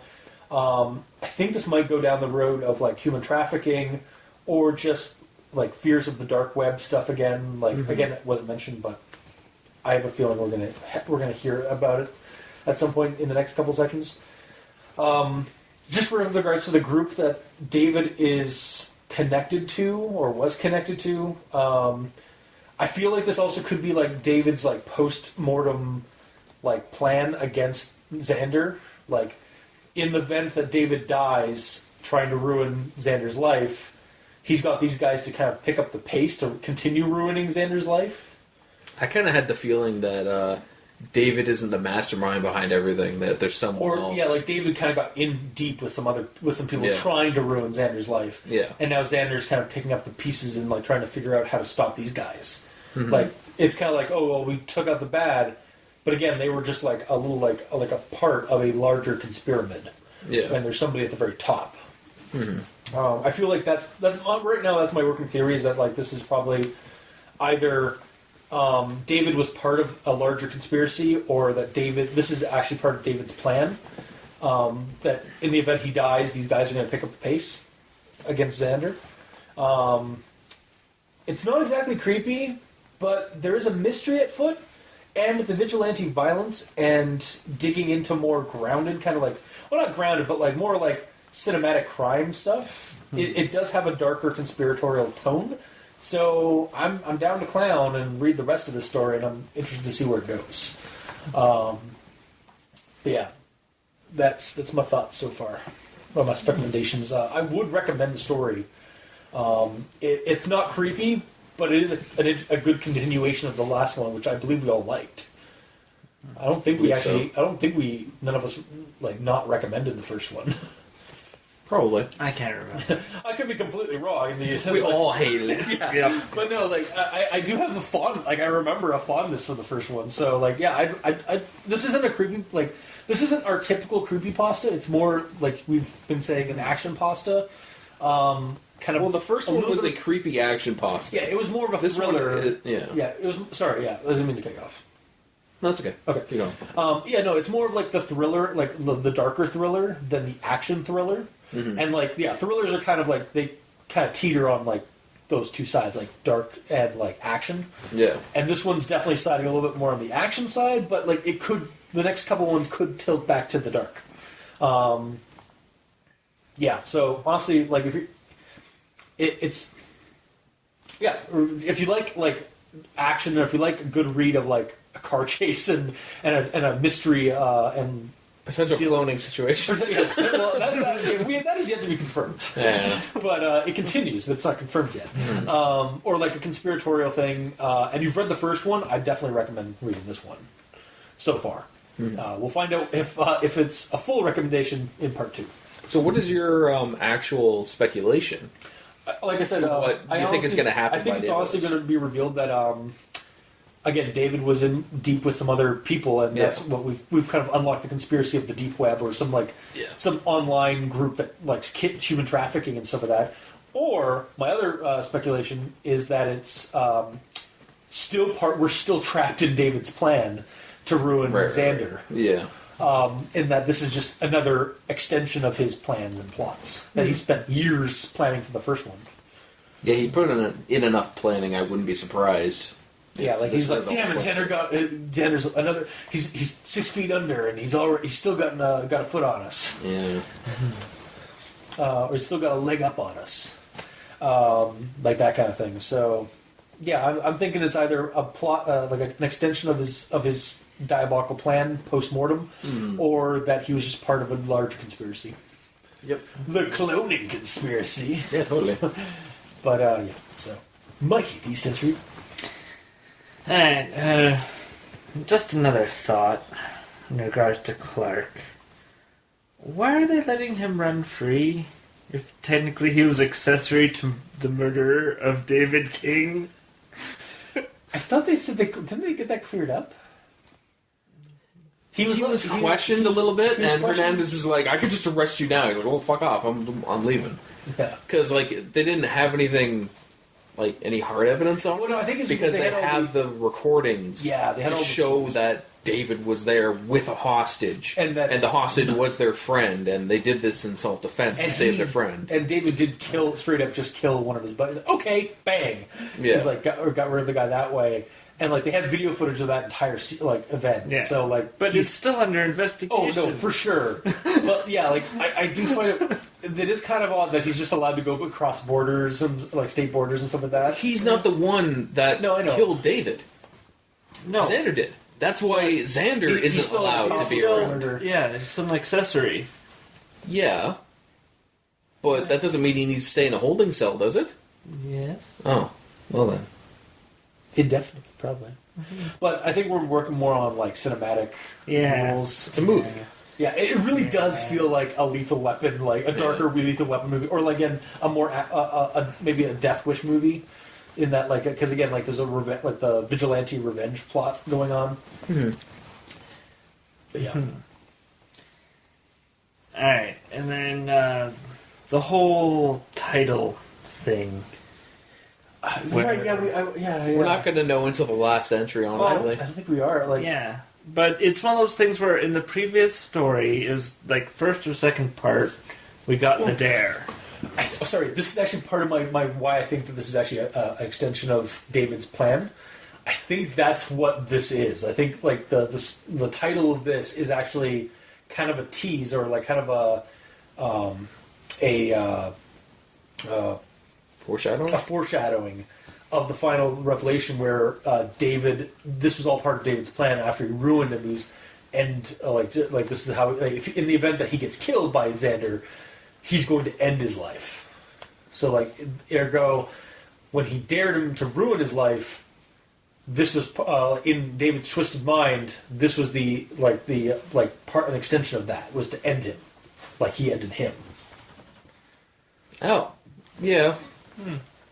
But yeah, so I think it might be revealed at the very end. Like, obviously, I hope it gets revealed at the end. That like that's why it's titled that. Because otherwise, why the fuck is it titled that? Because yeah, the first 4 parts, I still don't know why it's called that. Because Xander's not trying to end Clark's life, Yeah. or is he? And Clark's not trying to end Xander's life. Yeah, and Katie doesn't seem to be She's putting him in harm's way. Put him in harm's way, but like I don't think she's the villain in this. Like I was kind of skeptical about her, like or suspecting of her at the beginning, but as the story went on, I was like, I don't think so. Like I mean, I could like it could put the wool. It could have been that like I have the wool put on my eyes, but at this point, like I'm kind of leaning against her being like against them. Here's the thing, though. The narrator in this is Clark. Yes, Clark is an idiot. So that is because true. of this, that the lovable fool. makes the reader a quote-unquote idiot because we only know what he knows. Yeah. So if he doesn't see very clear stuff, then we're not going to see it either. That's true. Yeah. So it's entirely possible that any of these characters could turn around and just be the villain here. Yeah. And Yeah. Sorry, was that all you had for the title, or? Yeah. It's just that it's not. There's no direct correlation yet Yeah. to why it's called that. Whereas in the first series, it was there almost right away. Yeah. Well, it's because this is completely different. Like we kind of already mentioned that the first one was a little creepier, and they started with that. This one is a lot more actiony, and they're going to end with it because it's like a cliffhanger. It's more action. But but then the problem is because it's a if revelation. you end with the title stuff, then it's like, well, you gave away potentially, partially, how the ending's going to go because you have it in the freaking title. Yeah. Not necessarily. There's that potential, though. Well, okay, just going on that alone, how do you think it's going to end then? Okay, so it's written by Clark, right? Yes. So therefore, in the title, I means Clark. And Yeah. his best friend Is is Xander. Xander. So Clark dares Xander to end his life. The reason is because he doesn't want to be a T-Rex the rest of his life. Because of all the action stunts he's been doing, Yeah. his arm isn't setting right. So every time he puts it back in his little T-Rex arm situation, the arm's like, okay, this is comfortable. This is probably the way it should always be. But then, like, once it's fully healed, he's still like this. He's like, end my life. I can't do this anymore. Actually, it's his left arm, I believe, because he said thank you for not shooting him in his dominant arm. Yes. But still. Yes, T-Rex. Yes. Or there's the potential that he gets shot in the other shoulder, so then he has double T-Rex arm. Mm-hmm. And then he's just like, okay, that's just too much. End it now. You know? Yeah. It's possible. Probably not, but... No. But essentially, basically that. So Clark daring Xander to and kill him. Yeah. Why would he be daring him to kill him? That's what I don't get. Yeah. It'd be more like... It's almost like he's asking him to kill him out of sympathy. Yeah. Like if something happens in the climax where, like, he is on the ground, like, bleeding out in terrible pain, and he's like... But Xander's there, and he's like, kill me, kind of situation, right? Yeah. But that's Well, not daring him. Yeah. So your theory is that by the end, the whole title is going to come together because Xander or Clark's going to ask Xander to kill him because he's been like mortally injured or like could be like ruined as a person. Yeah. Or because he has double T-Rex arms by the end. You missed that. Yeah. Okay. In which case you wouldn't be able to type out these massive entries. Yeah. Because he'd just be like... Okay, that's a theory. And then there's also the question, which is, it is Xander's account, so will all 7 parts be Clark? Or will we get some Katie or will Xander come back and type like the final It's possible. thing and be like, this is why I killed Clark. Yeah, exactly. The last word is like... Because really, it's just whoever has the phone, that's who's going to write. the power of the Yeah, narrative. Well, totally. Yeah. but Xander knows the password to the account, so he can log in anywhere. That's Yes. But as long as they have his phone, and they don't get a lock on it somehow, then they can use it whenever. true. Yeah. But I'm pretty sure that most... accounts don't like you logging in multiple ways.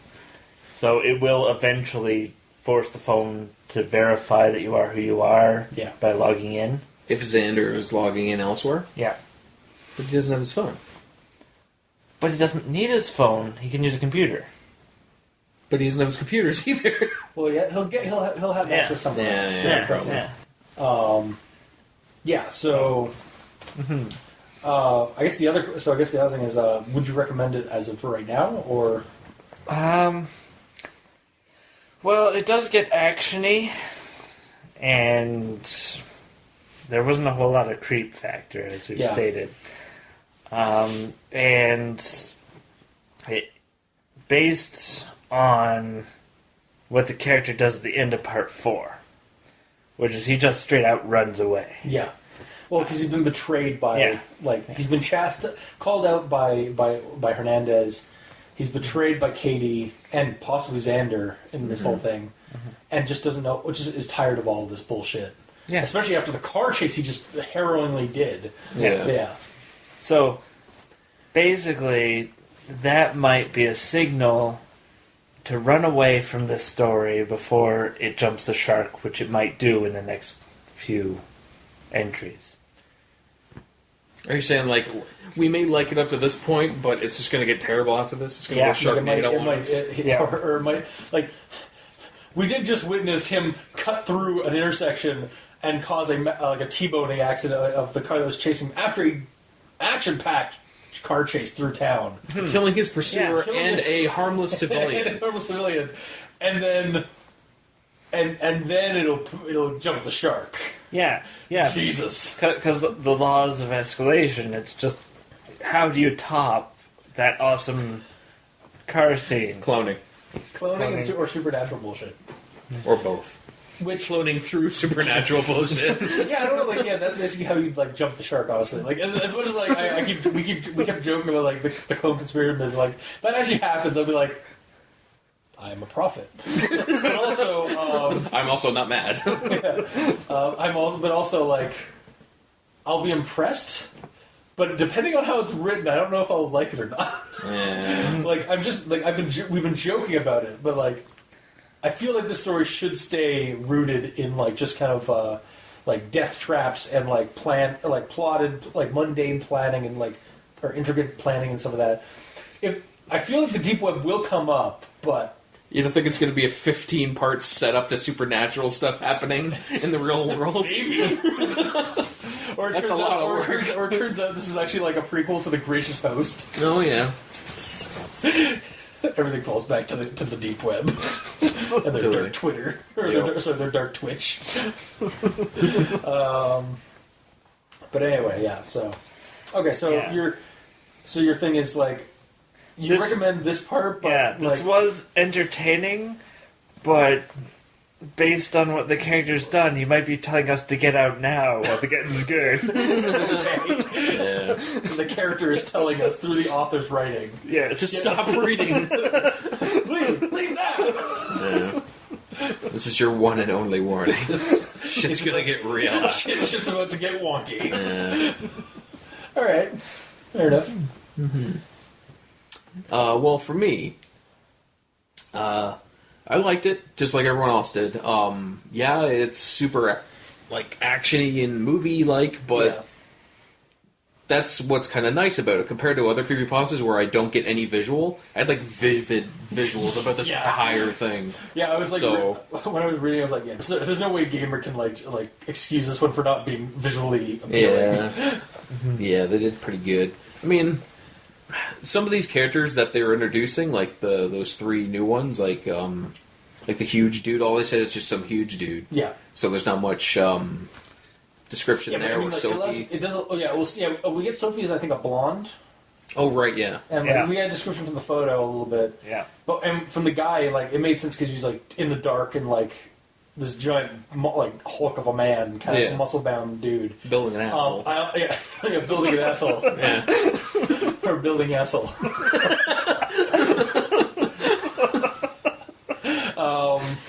And you guys say you guys don't have gutter minds. But like the way I visualize that is like I don't know about you guys, but like I visualize this giant, like, big muscle dude, bald, and just They're always bald, eh? scarred maybe. Yeah, always. But like, just basically an action movie mook or like the minion of an antagonist of some kind. Mm-hmm. Like that's basically all I can visualize.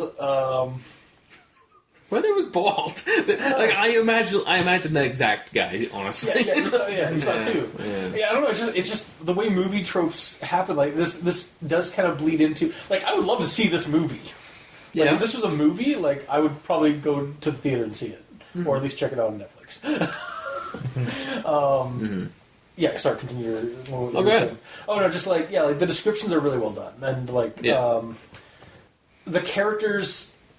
Like some of these new guys that they're introducing, we get a few bits of information, but it does lend itself to kind of just like us visualize like our own version of that.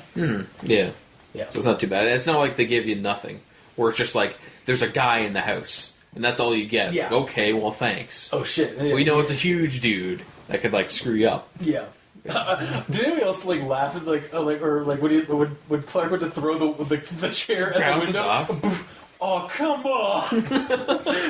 Because you see, for some reason, he decided to throw it with his T-Rex arm. So he's just like, right. See, the way I thought initially when I saw that part, I was like, wait, so did Xander like make the windows like? Is it bulletproof? I thought they were bulletproof too. Yeah. Shit. Like he's just like so prepared. Yeah. He's ready for an assault. But no, it was just. I guess he just missed it. Like it didn't. I don't think. No, he just didn't put enough force into it. Yeah. I thought that was funny. It was just like again, like that's kind of the lighthearted stuff that adds to the it helps to contrast the tension of what's going on too. Well, yeah, because him doing that expedited the process of him getting attacked. Yeah. If he was just sneaky. Exactly. If he had actually broken it there, he would have been able to get out. We would have never seen who the big guy was. Yeah. I think the way the story, the way it's sprinkled in the story, it's done very moderately and it's done very well. Yeah. So. Yeah, some of the other ones I've read was like they just bash you over the head with like needless silliness, and it just pulls you out of it. But it doesn't really this time. Yeah. But comparing the two stories, so far I'm kind of liking. I don't know. I kind of want to say I like the first one better because there is some actual creepiness. Yeah, and the creepiness is there because something is happening to the narrators and the heroes. Whereas in this one, nothing is really directly happening to them.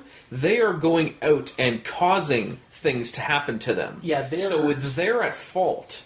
Yeah, this one's a lot more investigation heavy, like trying to follow a trail of breadcrumbs to danger and to threats. Yeah, they're putting themselves in harm's way, so it's hard to kind of feel bad for them in a way.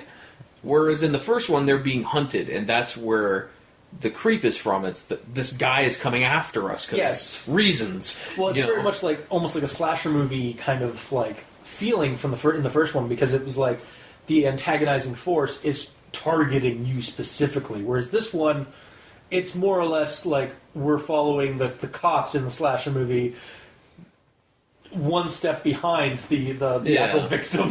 Yeah, pretty much. Of the slasher movie stuff. And the only time they get directly targeted is when they go and do something to put themselves in the crosshair. Yeah. Where if they just didn't do that... But at the same time, they have to do something because like Xander is their friend. They're trying to help him out. Or they're trying to figure out what happened to him. Katie's supposed to be trying to keep him out of trouble. Yeah, I don't like... And then she's putting him directly in trouble. Yeah, like... I don't... And it's weird, like, she's purposefully doing things that Xander already did to slow him down. Yeah. To slow Clark down so that, like, they are, like, a little bit behind him. I don't know what's going on. Like, maybe by the end, like, maybe she will end up becoming a villain, like, turned out to be a bad person, or like a villain character. She's a clone of Katie, remember? Well, yeah. Or what if, like... Well, yeah, clearly. Or maybe it will end up being that, like, Xander is trying to end Clark's life. Like, that's actually all part of the plan. Like, she's slowing him down so Xander can prepare properly for, like, maybe it's all actually being run by Xander. Conspiracy at this point. But I don't know. It's kind of hard to say, so... That's a pretty big tinfoil hat you just put on there. Over my hood. Yeah, totally. But yeah, speculations for the future. I'm not really sure what's going to happen. Again, just like you called this, as much as I would like the whole cloning situation and to see David at the keyboard, like with a cloning tube of him. The chair just turns around. It's like, "Hello, Clark." Yes, We've been expecting you. And Xander comes up behind him. It's like, Xander's been working for David. Yeah, I mean, like, it's such an action movie. I wouldn't be surprised if that happened, because that's all I see now. It's not scary anymore. Yeah, and that's the thing. Like, I was actually questioning the story as to why it was on Reddit NoSleep, other than because it was from the first one. The first one was a lot darker than this one. This one, so far, I mean, again, like I've said, that there's a lot more conspiratorial stuff, but it's a lot of assumed or a lot of like hinted at things, and not a lot of like directly putting in. It's more. You're not going to lose any sleep over this. No. Well, at the very least, you might not get any sleep. You might not get some sleep because you're reading so much. Because like, this is really enthralling action. Yeah. But I do get why it would, like, again, I see like this being like a thriller, so like it does technically count as a horror genre thing. It's just a very action horror thing. But again, the horror is a lot more downplayed in this version than it was in the last one. It's almost non-existent, to be honest. Yeah. And what... Going on the clone conspiracy, what if Xander, the original one, was a clone? And so was the original David King, also a clone, battling it out, and the originals are just in the sidelines watching it all happen. Wow. Yeah. I'm gonna be like... They're actually the best of friends. And that's where the dare comes from, because they're daring that their clones will kill each other. Oh my god! What a revelation! Wrong show! I don't care! Alright, well, I think we should... so, you recommend this one... Like these first parts? I'll recommend it, but not if you want any kind of spook, because it's not no, spooky. I will say, I will give you that, it's not creepy. No. But it's still enjoyable, so I can recommend it on that angle. But yeah, so like, same thing, it's not scary, but it's a fun action movie. A fun buddy cop action movie with a lot of funny tropes that we've kind of just put in there, but that's kind of what that's what you see. Yeah. Okay. Then we'll hopefully parts 5 through 7 can meet up to the hype that we've apparently given it with a cloning conspiracy or the darker dark web, like human trafficking, like a conspiracy that David was like involved in, that Xander's been looking into, or like any of the other things that we put out today for that. Like, hopefully it can live up to that hype, because I really don't think it's going to be honest. I think we doomed it. Maybe. Yeah. Well, that has been this week's episode then. If you like what you heard, or if you didn't, leave us a comment in the comment section below where this gets posted. Let us know we suck. Or let us know how we're doing. Like, honestly, like, just talk to us. Yeah. Tell us about the trunk of a van. Yeah. Please let us know about the trunk of a van, if that's actually a thing. And... Well, yeah, you just put an elephant in there, and there's a trunk in there. Okay, anyway. You can also leave us messages on Twitter. Mikey's at E Stands for Evil. I'm at Review Cultist. You can contact Gamer in Yellow on Xbox Live at The Gamer in Yellow, but without the W, because, well, Xbox hates them. Yeah. You can also send us reviews and ratings on iTunes or other streaming sites where this gets streamed. Lets us know how we're doing, and also helps us spread as a podcast.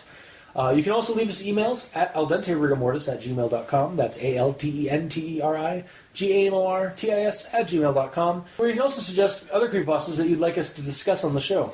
Also, you can check out the title cards for each episode at crazonstudios.tumblr.com or on the YouTube channel Al Dente Rigamortis, where you can check out the videos of each episode. And if you'd like to help support the show, you go to Patreon, look up Al Dente Rigamortis, and select the backer tier you'd like to help support us at. We have behind-the-scenes content, early access to episodes, and special episodes, including... Like Al Dente Reloaded, where me and Mikey actually go back and look at the old creepypastas that the Cultist and Dr. Leviathan have done in the past, and... see how we think about it. And then Al Dente Revelations, where we go back and directly listen to their podcast back in the day to riff on and generally rip up. Yeah, like the title cards. Always. Yeah. Always the tarot cards. Revelations is at the $2 tier, and Reloaded is at the $5 tier.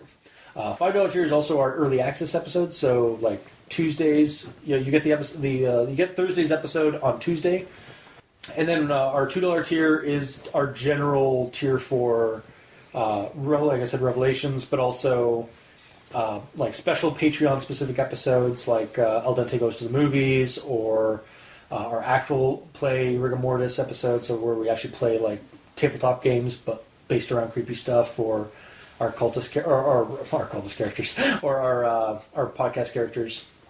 Characters? This is who I am. Clearly, yes. Duh. Where we play fictional versions of our fictional selves. Actual selves. Yes. Duh. And also usually like con reports if we go to a convention or something like that. Just special episodes for the patrons. Our way of showing our appreciation for helping support the show.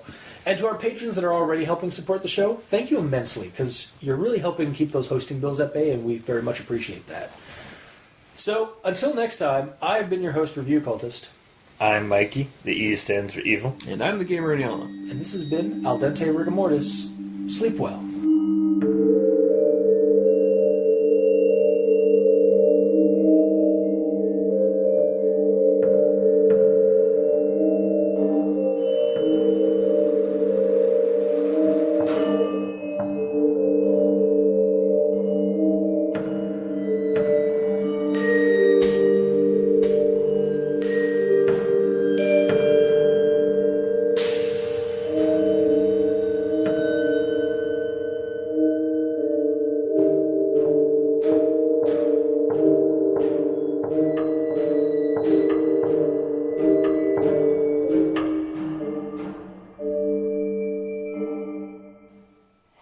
Like, rather than me saying, it's like, well, except for all the side stuff and that stuff. Like, did you want The Patreon episode. Yeah, you could do the Patreon episodes. Then you should do one.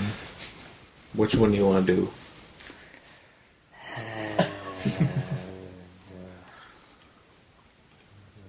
That's a great idea, Mikey. Yeah. It is a great idea of me not doing any. Okay. Cool. You're the staple of this team. You're the pillar. Well, somebody's got to do nothing.